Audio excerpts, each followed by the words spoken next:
Price Lord. கர்த்தருடைய பரிசுத்த நாமம் மகிமைப்படுவதாக. இந்த அருமையான நாளுக்காக நான் ஆண்டவரை ஸ்தோத்திரிக்கிறேன். இந்த நாளிலும் உங்களை சந்திக்கிறதுல நான் மிகுந்த மகிழ்ச்சி அடைகிறேன். நிச்சயமாகவே ஆண்டவர் நம்மோடு கூட பேசி கொண்டிருக்கிறார். இந்த கடைசி நாட்களில் நடக்கிற சம்பவங்களை குறித்து ஆண்டவர் ஒவ்வொரு வாரமும் ஆண்டவர் நம்மோடு பேசிகிட்டு இருக்கிறாரு. இதோடைய நோக்கம் அப்படின்னா, ஏசப்பாவுடைய வருகைக்காக நம்ம ஆயத்தப்பட வேண்டும் என்கிற ஒரே ஒரு ஏக்கத்தோடு ஆண்டவர் இன்னைக்கு அநேக கர்த்தருடைய ஊழியக்காரர்களை கடைசி காலங்களை குறித்து ஒரு தரிசனத்தை கொடுத்து ஆண்டவருடைய வருகைக்கு நாம் ஆயத்தப்பட வேண்டும், நாம் அவருடைய வருகை நாட்களில் வந்துவிட்டோம் என்று சொல்லி ஒவ்வொரு நாட்களும் ஆண்டவர் ஊழியக்காரர்கள் மூலமாய் கர்த்தர் பேசி கொண்டிருக்கிறார். அதன் அடிப்படையில் நம்ம கடந்த நாட்களிலிருந்து அநேக வசனங்களை கர்த்தர் நமக்கு கொடுத்து நம்ம தியானித்து கொண்டு இருக்கிறோம். அதன் அடிப்படையில் இன்றைக்கு கர்த்தர் கொடுத்ததான ஒரு வசனம் யோவான் 4வது அதிகாரம் 21வது வசனம். யோவான் 4வது அதிகாரம் 21வது வசனம் இப்படியாய் சொல்லுகிறது: அதற்கு இயேசு, ஸ்திரீயே, நான் சொல்லுகிறதை நம்பு, நீங்கள் இந்த மலையிலெங்கும் எருசலேமில் மாத்திரம் அல்ல, எங்கும் பிதாவை தொழுது கொள்ளும் காலம் வருகிறது என்று சொல்லி ஆண்டவருடைய வசனத்தை நம்ம அந்த இடத்துல பார்க்குறது. இயேசு கிறிஸ்து ஊழியம் செய்த நாட்களில் நடந்த ஒரு சம்பவம். ஒரு வார்த்தை ஜெபிக்கலாம். பரிசுத்த பிதாவை, நீர் எங்க கூட பேசுங்கப்பா. நம்முடைய வார்த்தைகள் ஆண்டவரை எங்களுடைய இருதயத்தில் ஆண்டவரை நீங்கள் பேசும்படிக்காய் ஜெபிக்கிறோம். எங்களுடைய இருதயத்தை நீங்கள் ஒருமுகப்படுத்துங்க ஆண்டவர். நம்முடைய வார்த்தை 30, 60, 100 மடங்கு கனிவுள்ளதாய் மாற்றும். அதிகாலத்தோடும் அபிஷேகத்தோடும் கர்த்தருடைய வார்த்தை வெளிப்படட்டும். இயேசுவின் நாமத்தில் பிதாவே, ஆமேன். பாருங்க, நம்ம கேட்ட வசனத்தின் அடிப்படையில் நமக்கு தெரியும். இந்த யோவான் 4வது அதிகாரத்தில் நம்ம கேட்ட வசனம், ஆண்டவராகிய இயேசு கிறிஸ்து ஊழியம் செய்து கொண்டிருக்கிற நாட்களில் ஒரு ஸ்திரீயை பார்த்து ஆண்டவர் என்ன செய்கிறாரு, அவர் பேசி அவங்களுடைய வாழ்க்கையில் கர்த்தர் ஒரு பெரிய மறுரூபத்தை கர்த்தர் என்ன செய்கிறாரு, ஊற்றுகிறார். அந்த சமாரியா ஸ்திரீயோட இடத்துல பேசுகிறதான அந்த கான்வர்சேஷனில் தான் ஆண்டவர் பேசிக்கொண்டே இருக்கும்போது கடைசியில் ஒரு காரியத்தை சொல்கிறார். என்ன பேசுகிறார் அப்படின்னா, இன்னைக்கு அந்த நாட்களில் எருசலேமில் ஆண்டவரை தொழுது கொண்டிருக்கிறாங்க. இயேசுவை தெய்வம் என்று அறிந்து அவர்தான் ரட்சகர்ன்னு சொல்லி ஒரு சிறு கூட்டம் ஆண்டவராக இயேசு கிறிஸ்துவை என்ன செய்கிறாங்க, அவங்க அறிந்து அவங்க இயேசுவை ஃபாலோ பண்ண ஆரம்பிக்கிறாங்க. அப்பொழுது தான் இயேசு கிறிஸ்து அந்த ஸ்திரீயை பார்த்து சொல்கிறாங்க. என்ன சொல்கிறாரு அப்படின்னா, நமக்கு படித்த வசனம், இந்த மலையில் தொழுது கொண்டு வந்தாங்க முற்பிதாக்கள் அவங்க என்ன பண்ணாங்க, எருசலேம் என்கிறதான இடத்துல எருசலேம் ஆலயத்தை கர்த்தருடைய பிரதான கிருபையினால ஆண்டவர் கொடுத்த அந்த இடத்த அவங்க என்ன செய்கிறாங்க, அந்த மலையில் எருசலேம் ஆலயத்தை கட்டி அந்த இடத்துல தேவனை ஆராதித்து கொண்டிருந்தாங்க. இது நமக்கு தெரியும். அது மாத்திரம் இல்லாமல் அதை தாண்டி யூதர்கள் தேவனை ஆராதிக்கும்படிக்காக ஜெப ஆலயங்களை வைத்திருந்தாங்க. ஜெப ஆலயங்களை கர்த்தர் என்ன செய்தார், அந்த இடத்துல அவங்க தேவனை தொழுது கொண்டாங்க, நியாய பிரமாணத்தை படித்தாங்க, வேதத்தை கற்றுக்கொண்டார்கள் என்றெல்லாம் நம் வேதத்தில் பார்க்க முடியும். அதோடு நின்று விடாமல் அன்றைக்கு அப்படித்தான் இருந்தது. ஆனால் ஆண்டவராக இயேசு கிறிஸ்து அந்த ஸ்திரீ இடத்துல, ஆண்டவரை அறியாத ஒரு ஜாதியிலிருந்து இயேசுவை அறிந்து கொண்டு தேவனுடைய மகிமையை கண்ட அந்த ஸ்திரீ இடத்துல ஆண்டவர் சொல்றாரு. என்ன சொல்றாரு, அப்பா, நீங்க இப்ப பாக்குறீங்க, இந்த ஒரு சின்ன இடத்துல தான் ஆண்டவரை நீங்க மகிமைப்படுத்தி கொண்டிருக்கிறீங்க. ஆனால் இனி ஒரு காலம் வரப்போகிறது. அந்த காலம் எப்படிப்பட்ட நடக்க போகிறதா, நீங்கள் எருசலேமில் இருக்கிற ஸ்தலத்திலே தொழுது கொள்ள வேண்டும் என்கிறீர்கள். அப்போ ஆண்டவருடைய வசனம் சொல்லுது, எருசலேமில் மாத்திரமல்ல, எங்கும் பிதாவை தொழுது கொள்ளும் காலம் வரும். எல்லா இடத்துலையும் வானமும் பூமியும் கர்த்தருடையது என்று சொல்லி ஆண்டவர் சொல்கிறார். அப்போ ஆண்டவர் இந்த வானத்தை பூமியை படைக்கும் போது ஆண்டவர் ஒரு வார்த்தையினால, அதாவது ஒரு வானம் உண்டாக கடவுதுன்னாரு, வானம் உண்டானது. பூமி உண்டாக கடவுது என்று சொன்னாரு.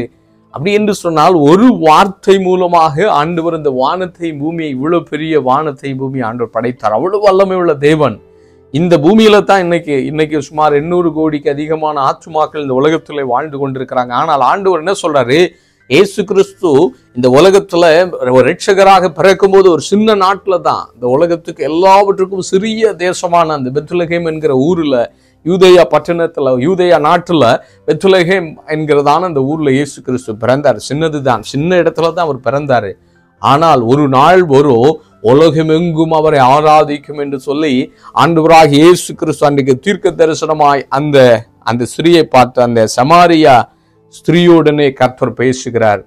பாருங்க, அன்னைக்கு சொன்ன அந்த தீர்க்க தரிசனம் இன்னைக்கு நிறைவேறி கொண்டிருக்கிறது. இன்னைக்கு இந்த காலத்துல சுமார் 21வது நூற்றாண்டுல வாழ்ந்து கொண்டிருக்கிற கர்த்தருடைய பிள்ளைகளை நாம் பார்க்கிறோம். உலகம் எங்கும் ஆண்டவரை இன்னைக்கு தொழுது கொண்டிருக்கிறாங்க.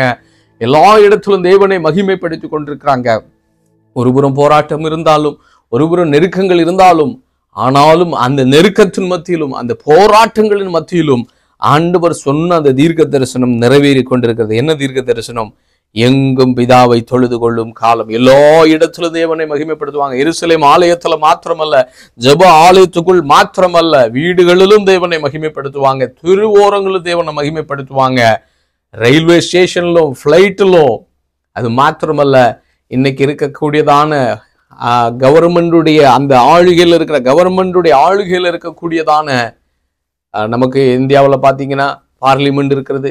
தமிழ்நாட்டில் பார்த்தீங்கன்னா சட்டசபை ஸ்டேட்டுக்கு உள்ளக்கூடிய ஸ்டேட்டுக்கு உள்ளானது இருக்கிறது. அது மாத்திரமல்ல, உலக நாடுகள் மிக முக்கியமான ஒரு இடம் வெள்ளை மாளிகை என்று சொல்லக்கூடிய பிரசிடென்ட்டும் அங்க இருக்கக்கூடிய எம்பிஸ் எல்லாம் இருக்கக்கூடிய அமெரிக்கா தேசமாகட்டும், இப்படிப்பட்ட எல்லா இடத்திலும் தேவனை மகிமைப்படுத்துகிற ஒரு நாள் வரும் என்று சொல்லித்தான் அவர் தீர்க்க தரிசனமாய் சொன்னார். எங்கும் பிதாவை தொழுது கொள்ளுகிற காலம் வரும். சபையோடு மட்டுமல்ல, உலகம் எங்கும் இருக்கிற கர்த்தருடைய பிள்ளைகள் ஆண்டவரை மகிமைப்படுத்தக்கூடிய ஒரு நாள் வெகு சீக்கிரமாய் வரும் என்று சொல்லி அன்றைக்கு ஆண்டவர் சொன்ன அந்த தீர்க்க தரிசனம் இன்னைக்கு நம்முடைய கண்களுக்கு முன்னாடி அது நிறைவேறி கொண்டிருக்கிறது. அன்புக்குரிய கர்த்தருடைய பிள்ளைகளை பாருங்களேன், இந்த இதை குறித்ததாக நான் கடந்த நாள் ஒரு செய்தியில படித்தேன். அதை கேட்கும்போது எனக்கு ரொம்ப சந்தோஷமா இருந்தது. அதனால தான் இந்த வசனத்தை கர்த்தர் பேசினதுனால உங்க கூட இதை குறித்து பேசுகிறேன். அமெரிக்கா தேசத்துல உங்களுக்கு தெரியும், இப்போ ரீசெண்டாக அதாவது பிரசிடென்டாக ட்ரம்ப் அவர்கள் அந்த இடத்துல அமெரிக்கா தேசத்துல பிரசிடென்ட் ஆகி இருக்கிறார். அவர் கடந்த நாட்கள், அதாவது பிப்ரவரி மாதத்துல நடந்த சம்பவம், அமெரிக்கா வெள்ளை மாளிகையில உட்புறத்திலும் வெளிப்புறத்திலும் ஜனங்கள் திரளாய் ஜனங்கள் கூடி என்ன செய்தாங்களாம்? ஆண்டவரை மகிமைப்படுத்தினார்கள் என்று சொல்லி அந்த செய்தியை பார்த்தோம். அது மாத்திரமல்ல, அமெரிக்காவில் வெள்ளை மாளிகையில் அந்த உள்ள மாத்திரமல்ல, அதோடைய சுத்தி வெளியிலையும் ஆண்டவர் என்ன செய்யறாங்க? மகிமைப்படுத்துறாங்க. ஒருவேளை நீங்க நினைக்கலாம், பிரதர் அது கவர்மெண்ட் இல்லை பிரதர், கவர்மெண்ட் இடத்துல போயிட்டு எப்படி ஆண்டவரை ஒரு மதத்தை பட்டு பேசுறாங்க அப்படின்னு நீங்க நினைக்கலாம். ஒரு மதத்துக்கு மட்டும் ஏன் அப்படி செய்யறாங்க நீங்க நினைக்கலாம். ஆனா ஒன்று மட்டும் புரியணும், வானத்தையும் பூமியை உண்டாக்கின தேவனுக்கு எல்லாம், எந்த பார்லிமெண்ட் ஆகட்டும், எந்த சட்டசபை ஆகட்டும், இல்ல அது வெள்ளை மாளிகையா இருந்தாலும், அது ஆண்டவராக இயேசு கிறிஸ்து உருவாக்கின இடம் என்கிறதுல சந்தேகம் இல்லை. இதெல்லாம் ஆண்டவர் உருவாக்குனது. அதனால எல்லாம் கர்த்தருக்கு சொந்தம். அவரை மகிமைப்படுத்துறது, எல்லா இடத்திலும் அவரை மகிமைப்படுத்தணும்னு சொல்லி ஆண்டவருடைய வார்த்தை சொல்லுகிறது. எல்லா இடத்திலும் ஆண்டவரை தொழுது கொள்ளுவார்கள், ஆண்டவரை மகிமைப்படுத்துவார்கள் என்று சொல்லப்பட்ட கர்த்தருடைய வார்த்தையின்படி இன்னைக்கு இது நிறைவேறி கொண்டிருக்கிறது. அதைத்தான் இந்த செய்தியை நான் பார்க்கும்போது என்னுடைய இருதயத்துல பாருங்க, ஆண்டவருடைய வசனம் எவ்வளவு உண்மையானது. ஆண்டவர் சொன்னா அது நிறைவேறிய ஆகும். ஆண்டவர் சொன்னது தாங்க. பாருங்க, நம்மளுக்கு கண்ணுக்கு முன்னாடி ஆண்டவர் சொன்ன எல்லா தீர்க்க தரிசனங்களும் நிறைவேறி கொண்டிருக்கிறது. ஏன் இதெல்லாம் நமக்கு அறியும் போது நமக்குள்ள என்ன உண்டாகும் தெரியுமா? நமக்குள்ள ஒரு பெரிய விசுவாசம் பெருகும். ஏனென்று சொன்னால், ஆண்டவர் ஒருவரே இரட்சகர். அவர் மனிதனுக்காக, மனிதனுடைய பாவங்களுக்காக மரித்து இன்னைக்கும் ஜீவனோடு இருக்கிறார். அவர் சீக்கிரமாய் வரப்போகிற மெய்யான தெய்வங்க. அவரை நீங்களும் நானும் அவரை அறிந்து கொண்டது மகா பெரிய பாக்கியம். இவ்வளவு பெரிய ரட்சிப்பு என்று சொல்லி நம்ம எபிரேயர்ல நம்ம பார்க்கிறோம். இவ்வளவு பெரிய ஒரு ரட்சிப்பு, எபிரேயர் 2வது அதிகாரம் 4வது வசனம், ரட்சிப்பை குறித்து இவ்வளவு மகிமையான, இவ்வளவு பெரிய ரட்சிப்பு என்று சொல்லி எபிரேயர் ஆக்கியோன கர்த்தருடைய ஊழியக்காரர் சொல்கிறார். அப்படி என்று சொன்னால், அப்படிப்பட்ட மகிமையான அந்த ரட்சிப்பை நீங்களும் நானும் பெற்றுக்கொண்ட ஜனங்கள் பாக்கியமுள்ள ஜனங்கள் என்று சொல்லி ஆண்டவருடைய வார்த்தை சொல்லுது. அன்புக்குரிய கர்த்தருடைய பிள்ளைகளை, இனி வருகிற காலங்களில் அங்கே மட்டும் இல்லைங்க, உலகம் எங்கும் ஆண்டவரை ஆராதிப்பாங்க. இந்தியாவிலும் சீக்கிரமாய் நடக்கத்தான் போகிறது. ஒருவேளை இந்தியாவில் அது எப்படியும் பரவக்கூடாது என்று சொல்லி போராடி கொண்டிருக்கிறாங்க. உண்மைதான். இந்திய தேசத்துல கிராமங்களை கட்டுப்படுத்தி வைத்திருக்கிற, கிராமங்களுக்குள்ள இயேசுவை கொண்டு போகக்கூடாது என்று சொல்லி பல கிராமங்கள், பல மண்டலங்கள், மாவட்டங்கள், அது மாத்திரமல்ல ஆன்டி கன்வர்ஷன் லா இன்னைக்கு சீக்கிரமாக இந்தியா முழுவதும் பரவும்படிக்கான பல காரியங்கள் இந்தியாவில் போய்கொண்டிருக்கிறது. உண்மைத்தான். ஆனாலும் ஆண்டவர் சொன்னாரு, ஆண்டவர் என்ன சொன்னாரு? ஆண்டவரை தொழுது கொள்ள உலகம் எங்கும் எல்லா இடத்திலும் தேவனை என்ன செய்வாங்களா? நீங்கள் எருசலேம் இருக்கிற ஸ்தலத்திலே தொழுது கொள்ள வேண்டும். அதாவது எங்கும் பிதாவை தொழுகிற, அப்படின்னா இந்தியா மாத்திரமல்ல, உலகம் எங்கும் ஆண்டவரை தொழுது கொண்டுதான் ஆகணும். அதனால எந்த ஒரு ஆன்டி கன்வர்ஷன் ஆகட்டும், இல்லை எந்த பிரச்சனை கொண்டு வந்தாலும், ஒரு உபத்திரவப்படுத்தலாம், ஒரு சிலர் மறிக்கலாம், ஒரு சிலர் இரத்த சாட்சியா மறிக்கலாம். உண்மைதான். ஆனாலும் கிறிஸ்தவத்தை அழிக்கவே முடியாது. இன்னைக்கு அநேகர் அழிக்க அவங்க போராடிட்டு இருக்காங்க. இந்த தீர்க்க தரிசனத்தின்படி சீக்கிரமாகவே உலகமெங்கும் ஆண்டவரை அறிய போகிறாங்க. பாருங்க, கடைசியாக ஒரு வசனம் இப்படியாய் சொல்லுகிறது. ரோமர் 14வது அதிகாரத்துல 11வது வசனம் இப்படியாய் சொல்லுகிறது. ரோமர் 14வது அதிகாரம் 11வது வசனம்,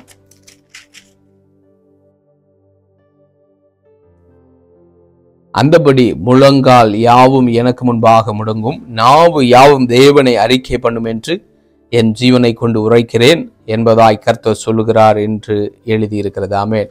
அந்தபடி முழங்கால் யாவும் ஆண்டவராக இயேசு கிறிஸ்துக்கு முன்னாடி முடங்க போகிற காலம் சீக்கிரமாய் நடக்க போகிறது. நாவு யாவும் தேவனை அறிக்கப்படும், இயேசு கிறிஸ்துவே மெய்யான தெய்வம் என்று சொல்லி இந்த தீர்க்க தரிசன வசனமும் சீக்கிரமாய் நம்முடைய கண்களுக்கு முன்னாடி அது நிறைவேறி கொண்டுதான் இருக்குது. அது சீக்கிரமாய் நம்ம காணப்போகிறோம். கர்த்தர் அப்படிப்பட்ட மகிமையான காரியத்தை நம்முடைய தலைமுறையில இந்த கடைசி காலத்தில் ஆண்டவர் செய்வார் என்கிற விசுவாசத்தோடு இதை நான் பேசிக்கொண்டிருக்கிறேன். நிச்சயமாகவே இந்த வார்த்தைகள் மூலமாக நம்மை கொண்டு ஆண்டவர் அதை செய்ய போகிறார் என்ற விசுவாசத்தோடு என்னோடு இணைந்து ஜெபிங்க. பரிசுத்த பிதாவே, நீர் எங்க கூட பேசின எல்லா வார்த்தைகளுக்காய் நன்றி. எங்களோடு நீர் பேசுனீங்க ஆண்டவரே. பிதாவை தொழுது கொள்ளுகிற காலம் சீக்கிரமாய் வந்து விட்டது என்று சொல்லியிருக்கீங்க. எங்கும் தொழுது கொள்ள போகிற அந்த காலங்களை நாங்கள் காண வாஞ்சிக்கிறோம். கர்த்தர் எங்களோடு பேசின வார்த்தைகளுக்காய் நன்றி. எங்களை பலப்படுத்தும். இந்த வார்த்தை 30, 60, 100 மடங்கு கனி கொடுக்கட்டும். இயேசுவின் நாமத்தில் பிதாவே, ஆமேன். ஆமேன். God bless you.